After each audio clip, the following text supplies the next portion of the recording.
Hello and welcome, everyone. Thank you for joining us. Happy to be here today with another webinar after a bit of a hiatus.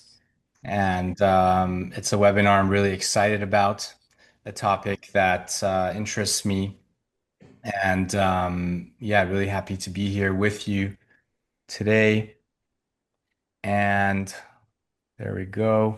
My name is Dr. Houman Farzin. I'm a palliative care physician focused on psychedelic assisted therapies.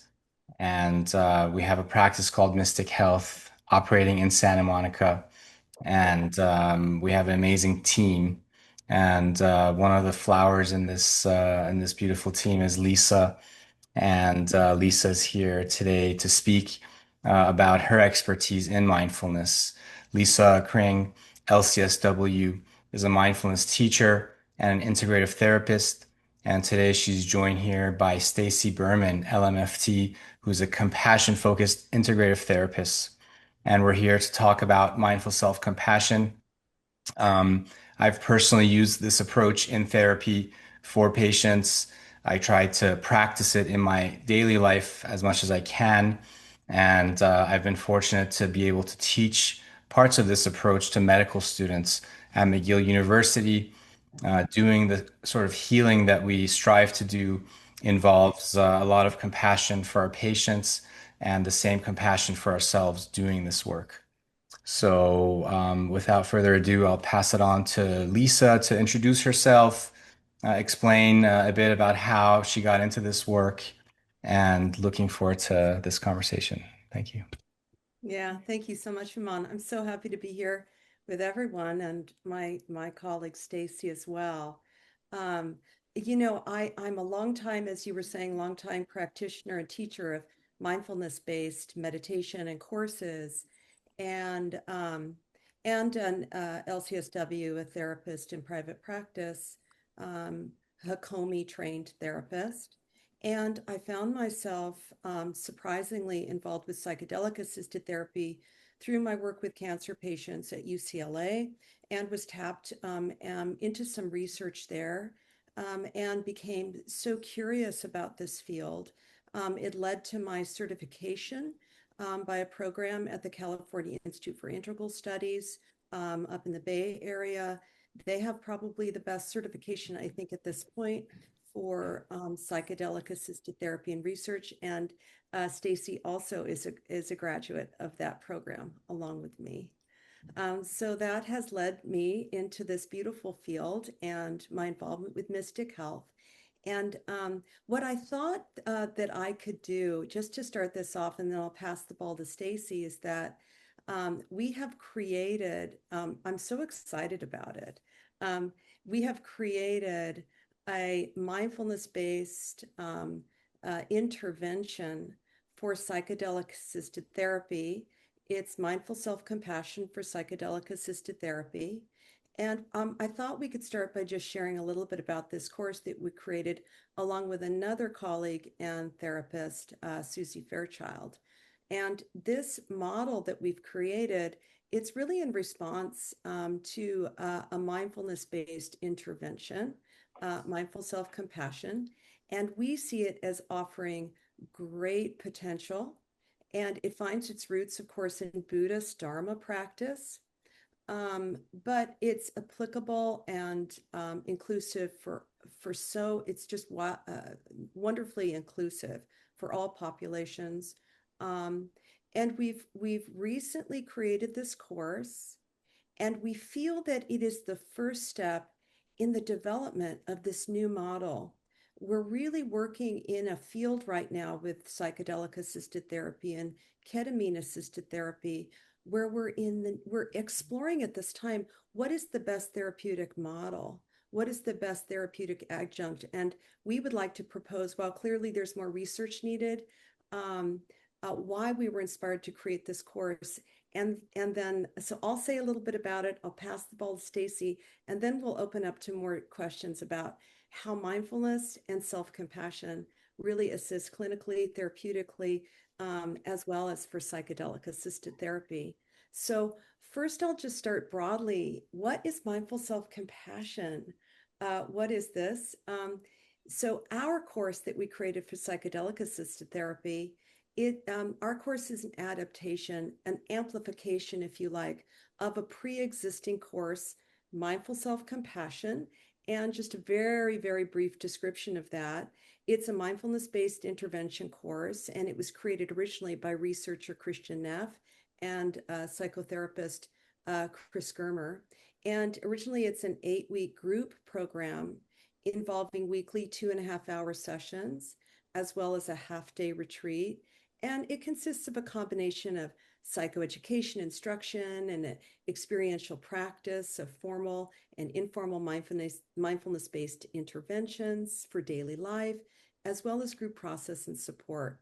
So essentially, mindful self-compassion is designed to be therapeutic, more therapeutic than therapy. And it's primarily a resource building program that establishes self compassion as a living reality in daily life for health and well being and transformation.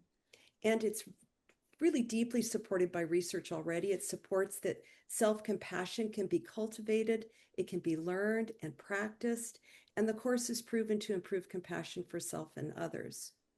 Um, so, as what we've created, it can be adapted and tailored to different groups and individuals. And so we're really, really excited about that. Generally speaking, we'll go more in depth today about this. Mindfulness is loosely defined in the course as awareness of present moment experience with acceptance, and self compassion is regarded as the heart of mindfulness. It's where we really bring qualities of heart to ourselves and others for deep healing and transformation. So, really briefly, I just wanted to talk about why we created this course. And ultimately it's because of the high level synergy between mindful self-compassion and aspects of psychedelic assisted therapy. So I'll just go over these synergies very briefly. I get very excited about them because I find them to be really compelling. And so I'll just list some of these, and you can see if they resonate for you. So first and foremost, mindful self-compassion and psychedelic assisted therapy, they marry so well because both essentially are experiential, they're non-conceptual, they're non-directive, and they're subjective and present moment focused. So this is very, very important. This is in contrast to other more conceptual therapeutic models that can potentially override or interfere with the participant's subjective present moment process that unfolds in real time. This is often referred in psychedelic assisted therapy as getting in front of the medicine. So mindful self-compassion supports, resources the process, but it doesn't get in front of it, doesn't interfere. We find this to be very, very important. Also, biologically speaking, mindful self-compassion and psychedelic assisted therapy, they both release oxytocin. This is essential for an experience of comfort and healing. Also, neurologically, mindful self-compassion and psychedelic assisted therapy, they both support neuroplasticity. And this is the brain's capacity to change, to grow, to reorganize neural networks in more adaptive and healthy ways for individuals. And they both also deactivate what is referred to neurologically as the default mode network. I won't get into a lot of detail about it, but this is particularly overactive in certain mental health conditions such as depression and anxiety, ADHD, and OCD. And it's often associated with these automatic and rigid negative thought loops that lead to really chronic mental health conditions, right? So the default mode network, when it's deactivated, it's viewed as a powerful factor in improving mental health. So when MSC is combined with PAT, this is synergistically very powerful to decrease default mode activity in all phases of the PAT process, not just in the journey or the dosing session. And last, I'll say that physically, both mindful self-compassion and psychedelic assisted therapy, they both involve somatic aspects of experience, and they involve supportive touch as healing. Um, and MSC is particularly, and Staci's going to speak more about this as trauma sensitive. MSC involves self-touch. So this is very, very supportive to the participant, where they can find somatic self-touch as healing during every part of the process in a way that might be really trauma sensitive for them. So this is a beautiful, beautiful synergistic aspect combining these two things. And then I'll just end by saying that both MSC and PAT, they embrace and they cultivate what is known as innate inner healing intelligence in a PAT perspective. But from an MSC perspective, this is referred to as cultivating one's inner compassionate voice or self. So these are considered core mechanisms for therapeutic change, tapping into this beautiful internal resource. So both activate, unlock this innate intrinsic potential, especially combined for added synergy. So I'll pass the ball to Staci. Welcome, Staci. If you also want to say anything more about yourself, just to share a little bit more about the course that we've created. Thank you, Lisa. And I love thinking of you as a flower, as you are. Yeah.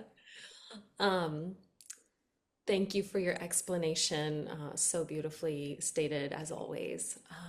And thank you for the introduction. Um, my name is Staci Berman. I'm a licensed marriage and family therapist.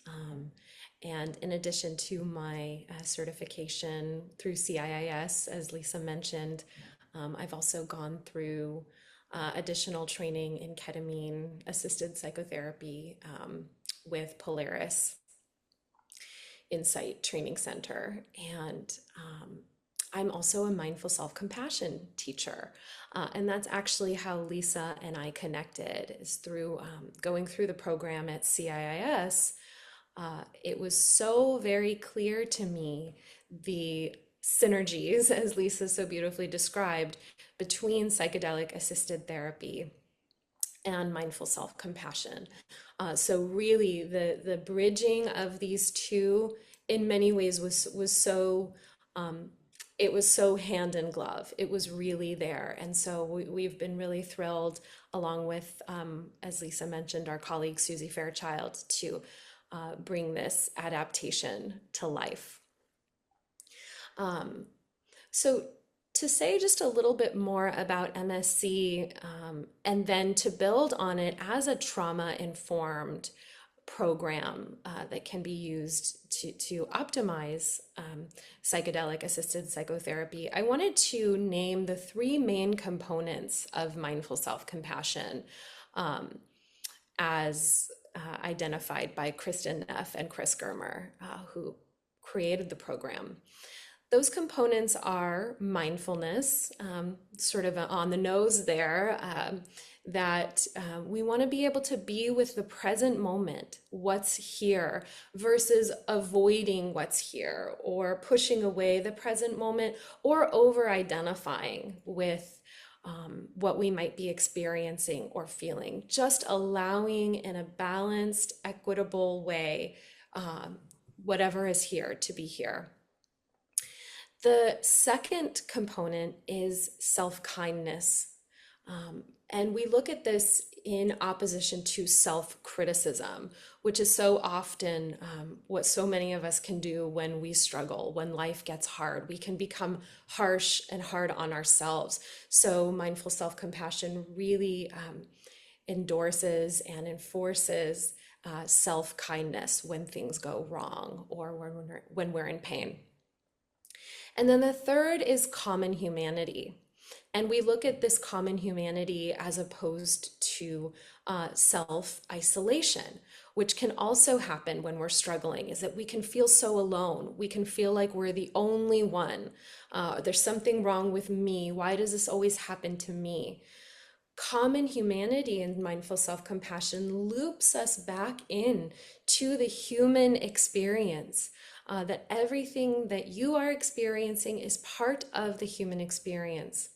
Now, this doesn't mean that suffering and struggle and challenge isn't experienced more by different individuals or cultures, but what it says is that it is part of being human.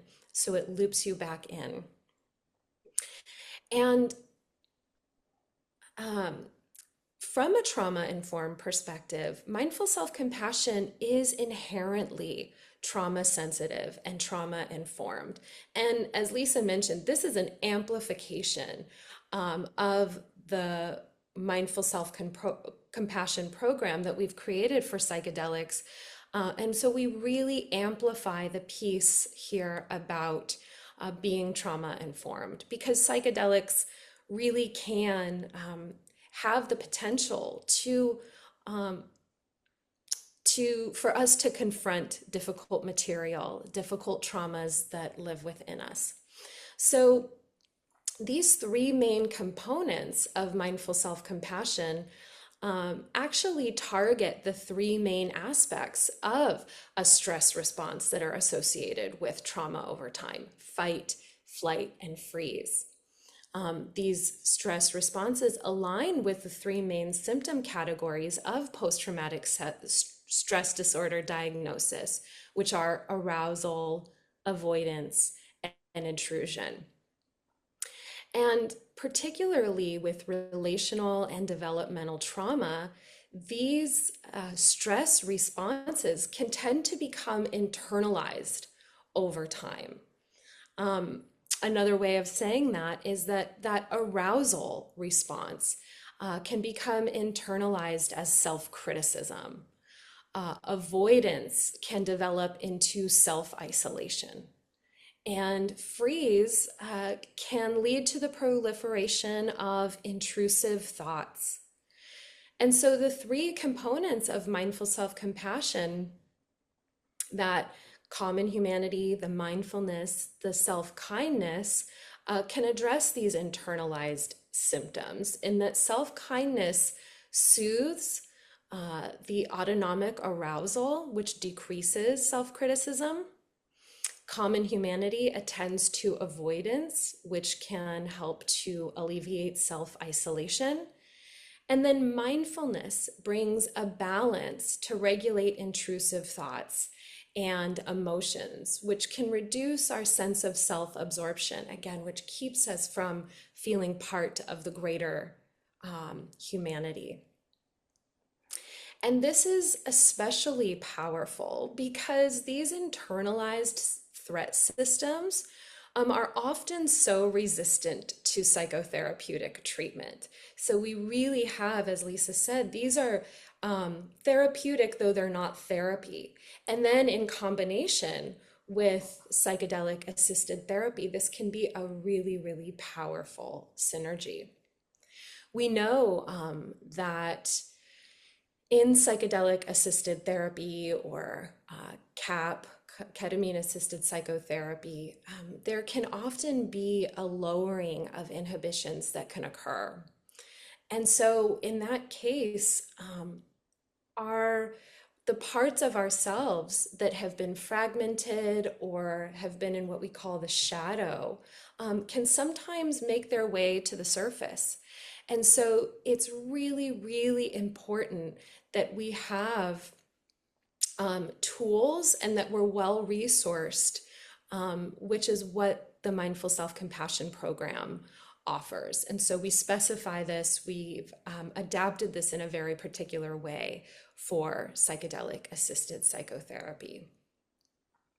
So again, about this shadow, right? We all contain parts of ourselves, regardless of our trauma history, but parts that have been hurt, that feel shame, that are afraid, they're hidden, they're exiled. Um, and so mindful self-compassion offers us a wise and loving protector for us when we encounter these difficult parts of our shadow self. It empowers us to turn towards this material because often it is this material that keeps us stuck in the same patterns that we see in our relationships in our life. That's sort of the impact of trauma, right? So we're really resourcing ourselves with these self-compassion tools for when we may encounter this difficult material. In the Mindful Self-Compassion program, we are highly intentional about prioritizing safety for this reason. And we do this right from the outset of the course. We offer frameworks and language which are intended to empower each person to really titrate their own process of turning towards difficult material that may arise. And we, as teachers, of course, having been through our own experiences and with practices in mindful self compassion ourselves, are there to support our participants in becoming, as Lisa said, their own best teacher and really embodying that internal healer, that internal wisdom. And with mindful self-compassion, we're really all about harm reduction as well as optimization of psychedelic experiences. And that really all begins and ends with creating a safe set and setting, which we know in psychedelic assisted psychotherapy is so important. The mindset is what's happening internally for somebody, and then the setting is the environment that they're in. So mindful self-compassion really helps from the inside out to develop that safe set and setting.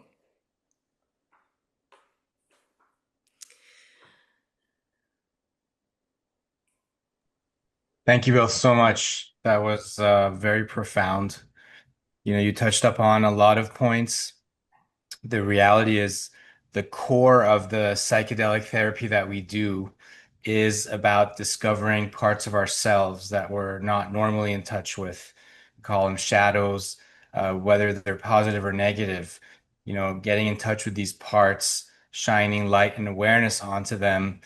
And a lot of times to do that, we need tools and allies, as you mentioned, and this connection to the heart, this capacity to feel love for ourselves and others. But, often it's easier to feel for others than it is for ourselves. And so this cultivating the capacity to love, whatever there is without judgment in the present moment, that is probably the most important ally when we're tapping into these, sometimes difficult to deal with parts of ourselves. And yeah, I think you said it really well. I'm wondering, is there a difference when using mindful self-compassion in, let's say, a therapeutic container versus just making it as a part of our daily life? Is there a difference, or is it more or less the same principle? Or if you have any tips on how people can sort of just start getting into this practice, maybe for someone who can't do the course just yet, if you could expand on that, that'd be really helpful. Yeah. I can Yeah, take this one, Lisa, if yeah, at go least ahead. start us off. Yeah. Um, Well, Houman, you mentioned something so important. Actually, a few things that are really important that will lead me to answer your question too. Is that we are cultivating more of that heart, more of that self-love. And we hear so much about self-love and self-care and loving yourself. For so many of us, that isn't the case, which can also end up leading to more shame and more negative self-talk when we inevitably can't love ourselves, especially when we encounter those difficult parts of self. So you use the language of cultivating. And I really like that language because what it does is it implies that this is a process. It's not something that happens easily, but that we offer these tools to help people, and that we've ourselves used to turn towards difficult material, and then know when we might need to turn away a little bit. It might be a little bit too much. One of the sayings we have in mindful self-compassion is that love reveals everything unlike itself. And I'm going to just say that one more time. Love reveals anything unlike itself. So often when we come in with love, what that love exposes, or as you said, Houman, shines the light on, is all of the ways that we weren't loved, all of the ways we've been hurt, all of the ways we've been pained. And so it takes a lot of courage to stay with that, to stay shining the light of love on that.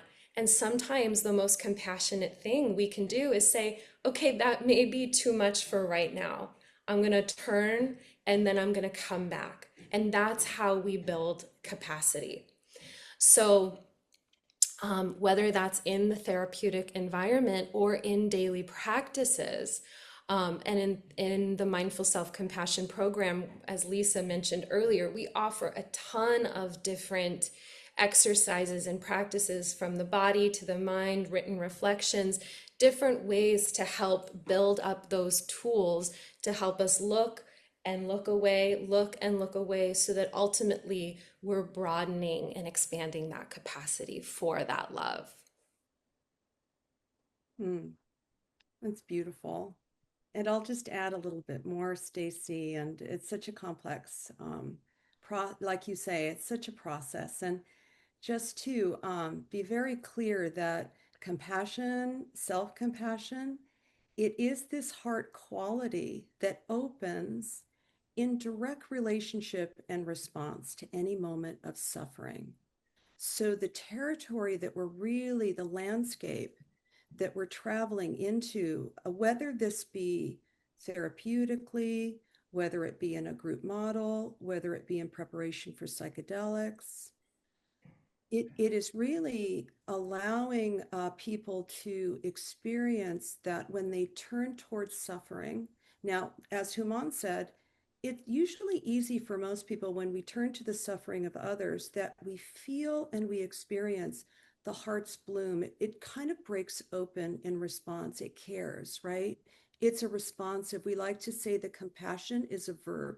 It has a responsive quality. It opens in response to suffering. But for many of us, and this is what a lot of what the Course unlocks, also therapeutically, we really unlock this in relationship to moments of our own suffering. We habitually have all kinds of unconscious or conscious behavioral ways or strategies to not feel moments of suffering. And it's also what Staci was pointing to. It's so painful that we don't want to feel it. And so, of course, naturally, we have all kinds of ways of repressing it. It becomes shadow material, right? We kind of push it away. We have ways of doing that. And so, what's so beautiful about the Course is that it resources into a direct experience where, through mindfulness, remember, mindfulness is this non-reactive, more balanced state of present moment awareness.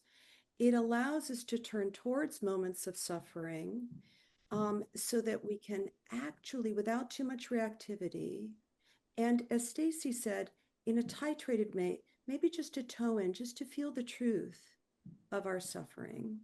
And in that mindful experience of suffering, self-compassion only opens in authentic experiences of our own suffering where we're able to feel it this way. And it's an amazing thing to witness. when people are able to, and myself included, say, I'm suffering. Wait, this is suffering. And there's a flicker. The heart opens and we start to feel for the first time our own self-compassionate care. And this is where true healing and transformation starts to occur. But the mindfulness piece allows us to actually turn towards it. I had a client yesterday, and she's in a lot of suffering, a lot of OCD and anxiety, very extreme panic attacks, all of this kinds of stuff, right? And I said to her, we slowed down, and I said to her, you, you are really suffering. And you know what? She sat back. I think she was so caught up in strategies and habitual patterns of pushing away a lot of her pain. She sat back, and I'll never forget the look on her face. She just, I almost want to cry myself. She started to tear up and she went, yes, it's really awful. And there was this moment, and I was able to gather with her to say, oh, you're caring for yourself. I hear it in your voice. I see the tears in your eyes. And how does that feel? And it started to shift the whole experience for her, where it became where she starts to tap into and know how she can actually care. Now, what's so beautiful about self-compassion, mindful self-compassion, is that it's this very natural response that often we've just been conditioned against. It's as natural as ourselves caring in any moment of suffering for someone else. And it can flow in our direction.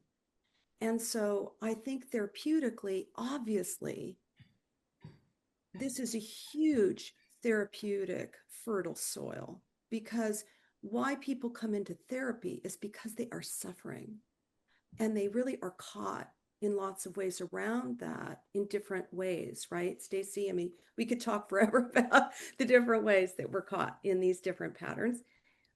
And just to be able to help people through mindfulness training, which is very easy, very simple. It just really involves dropping into our senses, dropping into our present moment experience.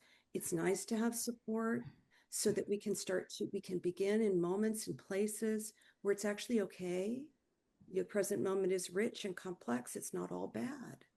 So we can start to land into moments in our body, hearts, minds, or, just in our environment with our eyes open, looking at a color that is soothing to us, that regulates the system.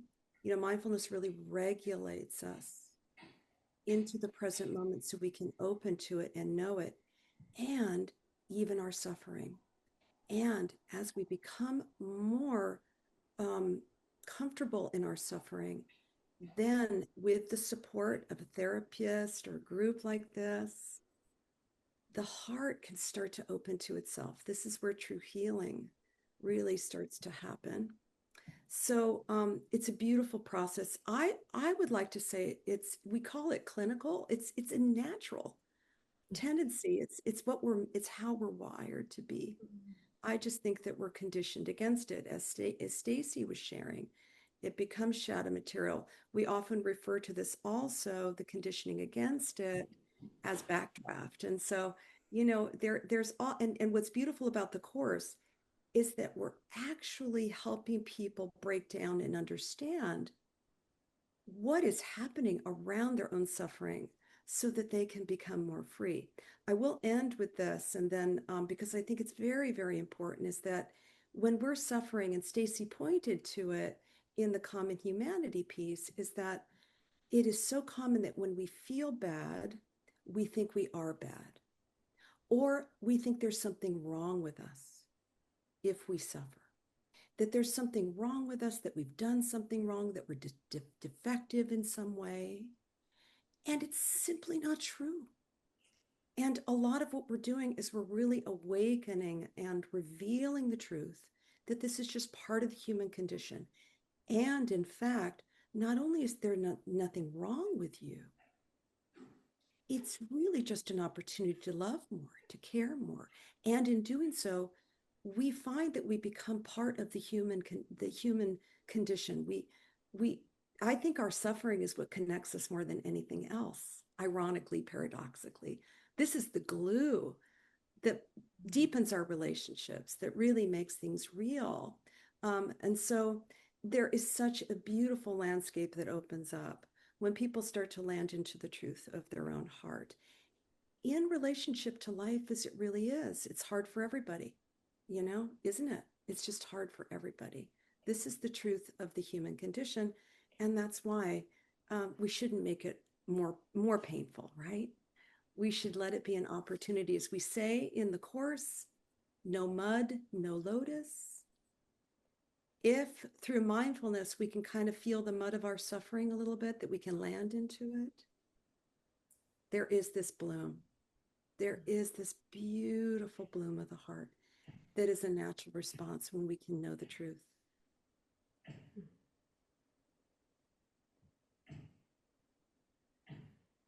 Thank you so much for that. There's so much there to unpack. And I think, what comes up for me is this experience of childhood. Mm. And yeah, I'm really fortunate to be a father now, and I have a young son. And my own healing journey has to do with my own childhood trauma of losing my mother at the age of 2.5. And most of us don't have real memories of our childhood until we're closer to 4 years old. 3, 4 is like, I think, the average age. And I saw a recent study on it, sort of demonstrating that there is memory. We just can't access it. And a lot of the work that we end up doing in psychedelic therapy is related to our inner child. And when we talk about our common humanity, I feel like, when we're children, that's when you see our common humanity the most. We're so similar as children. And as we develop this ego of ours that is, meant to define our separation from everybody else is forming. And a lot of times, if we have these highly critical voices from family members, from society, from, whatever nature, it sort of gets embedded into our ego. And that is the difficult work of going back into that raw state, into that flexible neuroplastic state, and changing those paradigms. And that's what a lot of us end up having to do in order to feel better. And so this practice is perfect for that. And I've been practicing recently just compassion for my inner child. And being a father, I think, is like the perfect opportunity to practice being a child with my child. And we have that part in all of us. And unfortunately, it's hard to access in our typical state of mind. So again, power to this approach in healing and well-being, and ultimately in having a balanced state of awareness that's in touch with our bodies.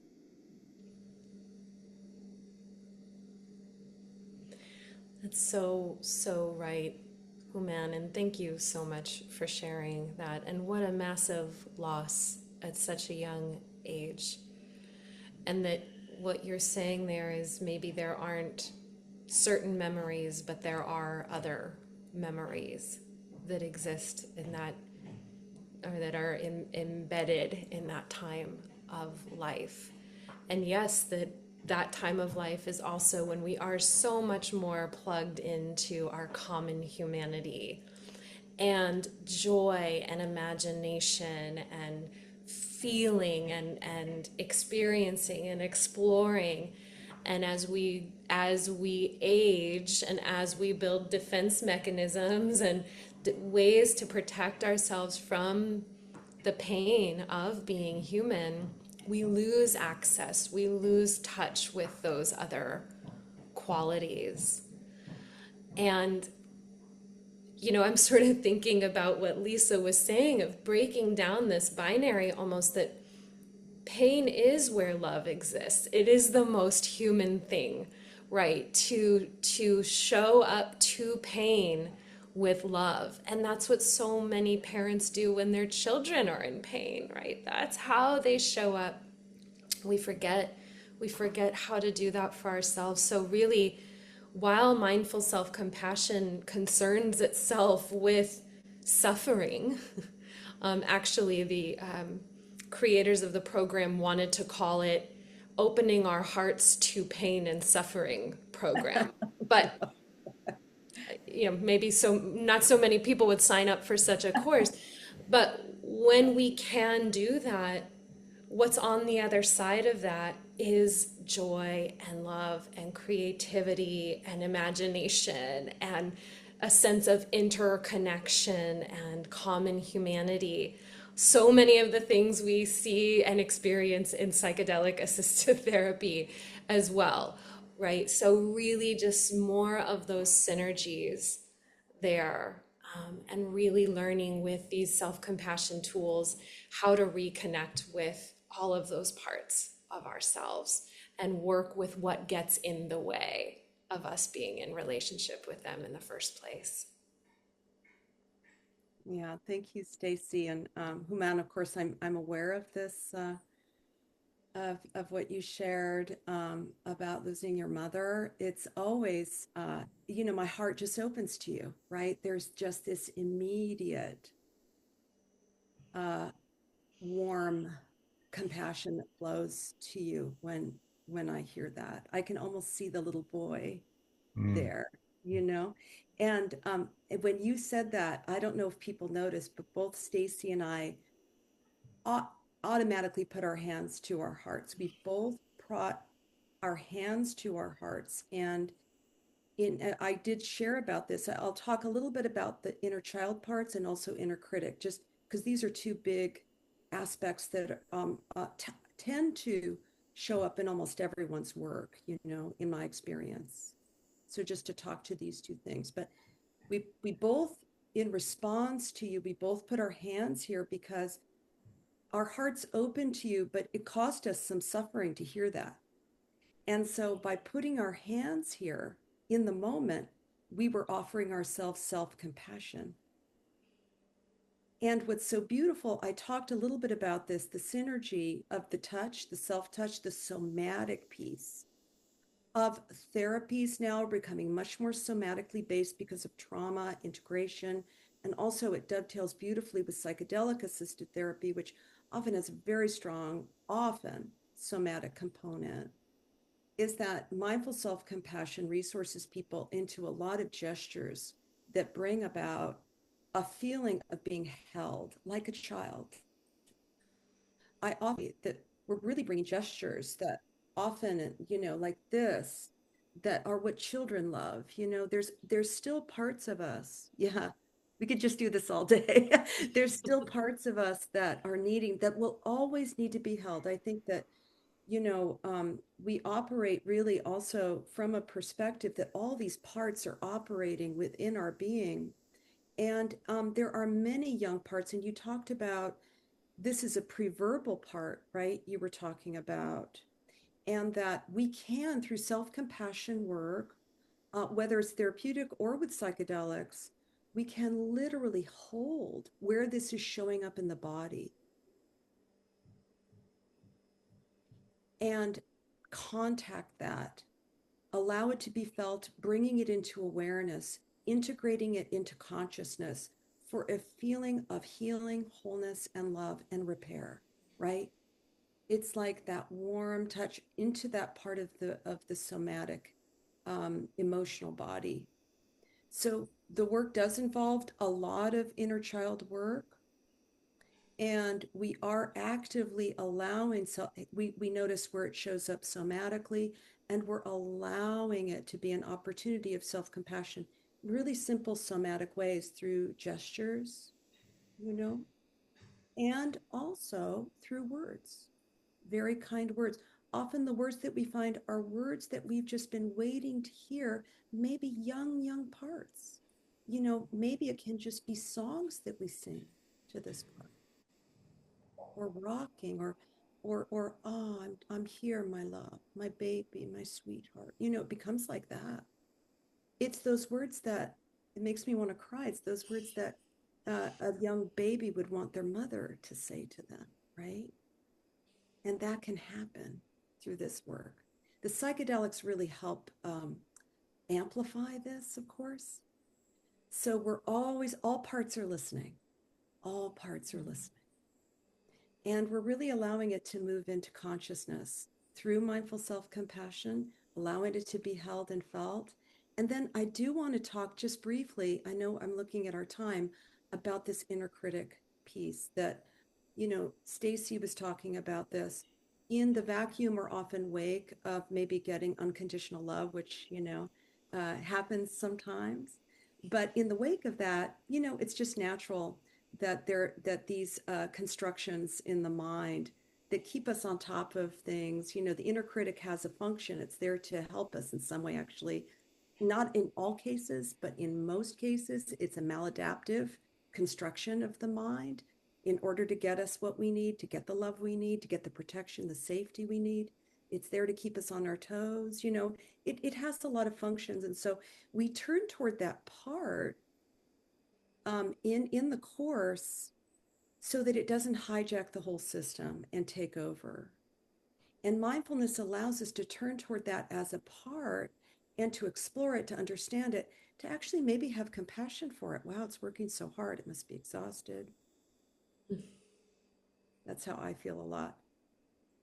And then we really, really start to, as it starts to get known, it starts to calm down. And then there's space for a deeper, more self-compassionate voice that's more accurate.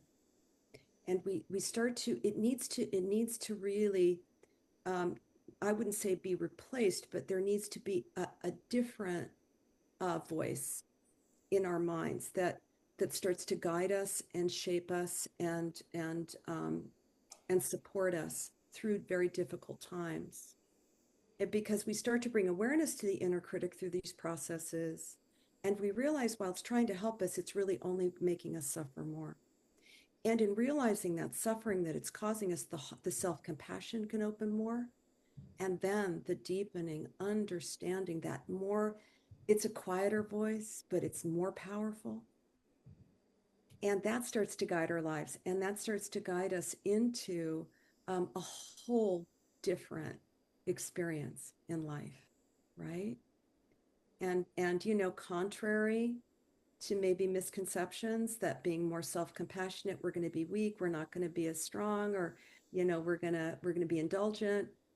And this is part of the course too, we educate people about this, is that when there's higher levels of mindful self-compassion, we actually are more successful, we're more resilient, we're more able to be the person that we want to be. We can show up for ourselves and others in ways that is so much more skillful and powerful. So I hope that speaks to the inner child and to the inner critic, because these are parts that we're really working with, and we're actually allowing the heart to turn to those parts too, because that's where a lot of our suffering can come from, right? Yeah.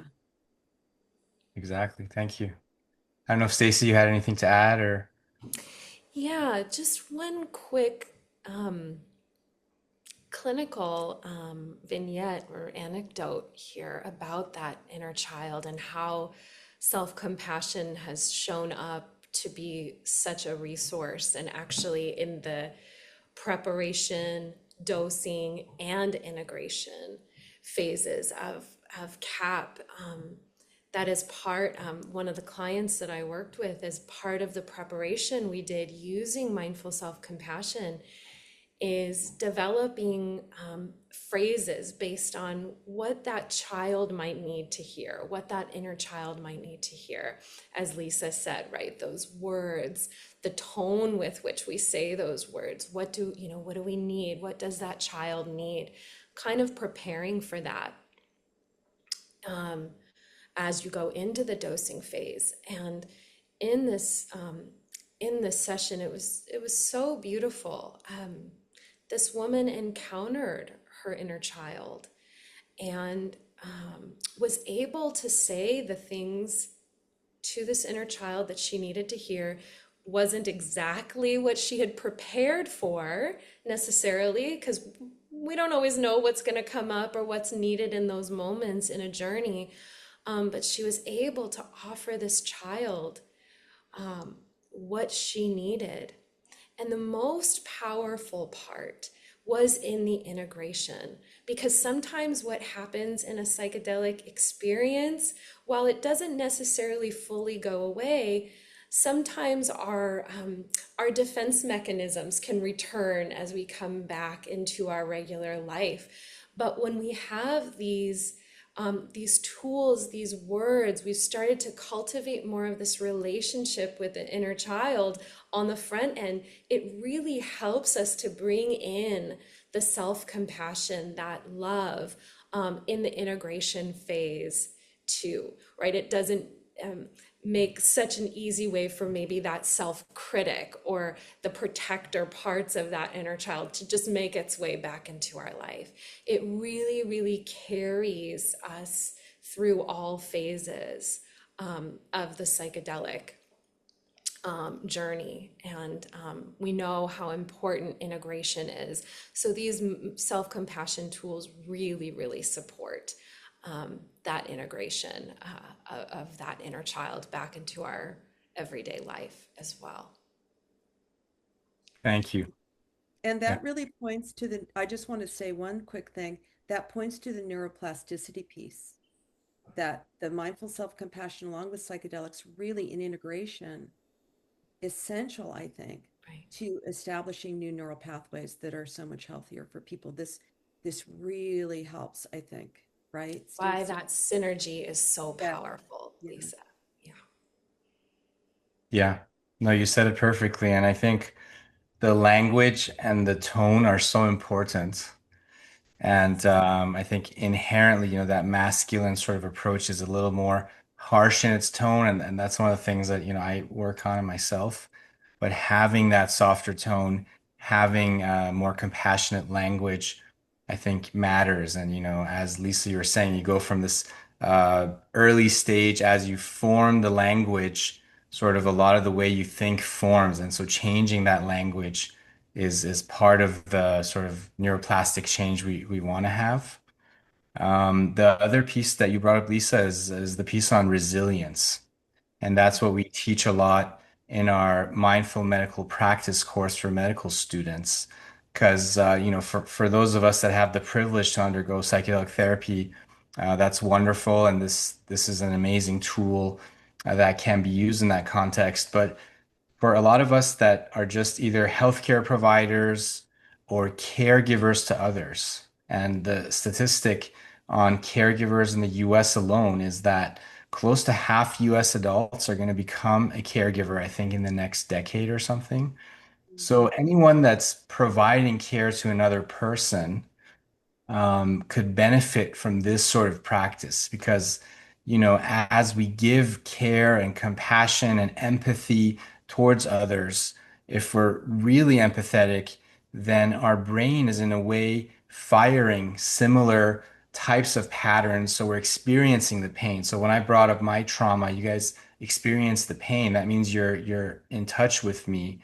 And, if we're always doing that without sort of refilling the tank, there is that risk of burnout. And so resilience is built when we are able to give that same sort of compassion to ourselves, in a sense, recharge with our desire to help others, recharging, appreciating, and being sort of self-compassionate in the process. Yeah, that's so good. And Staci, I think we don't have a lot of time left, but in the mindful self-compassion course and what a lot of there's a whole session that's kind of dedicated to caregiver burnout and being on the front lines of suffering, either personally or professionally, and how mindful self-compassion really internally resources a person through those experiences so that you don't internalize the trauma and that you're able to breathe underwater, as we say. And this is also important as psychedelic assisted therapists to have these tools as resiliency and protective against tertiary trauma, as we say. So yeah, we don't have enough time, and Staci, maybe you can add, but that is a beautiful part of the course And we're very interested in offering the course to people on the front lines of suffering, you know, to help them get the tools they need for deeper resilience as they do their work. That's exactly right. And burnout is, as it's so common. And then, Lisa was saying earlier, we were alluding to earlier how when we struggle, when we're in pain, then we can start to blame ourselves. Something's wrong with me. So even the layers of burnout, when people who are loving or they go into these caregiving fields, or they're caring for a loved one, but they find themselves feeling frustrated, angry at the people. They're not acting in ways that feel aligned with their values. Self-compassion can meet them just right there, how awful that can feel. And sometimes it's just touching in, as Lisa said, touching into the truth can open up so much spaciousness. So yeah, the course really looks at suffering from so many different angles as we experience it as humans, including in a caregiving role. Yeah, and I'll just add that there's no such thing as compassion fatigue. This is why it's so protective and trauma sensitive. It's empathy fatigue, and we talk about the difference between empathy and compassion. We really highlight that, and we help people resource deeper into self-compassion and compassion, and that it's so protective against trauma. That's right. Amazing. Thank you for this rich discussion. I'm really excited about your offerings through the full MSc type course that you've developed, which I believe includes a day of a holotropic type breathwork experience as an experiential. And really thankful for the programs we're developing together to combine psychedelic therapy, in this case, ketamine therapy, which is legal, in the context of mindful self-compassion, both for patients, but also for caregivers and healthcare providers, and especially for those that are working in the context of serious illness, end of life. We didn't really talk about that much, and Lisa, you are trained as a death doula as well. So yeah, check us out at mystic.health, and really excited to get some of these courses rolling out to people.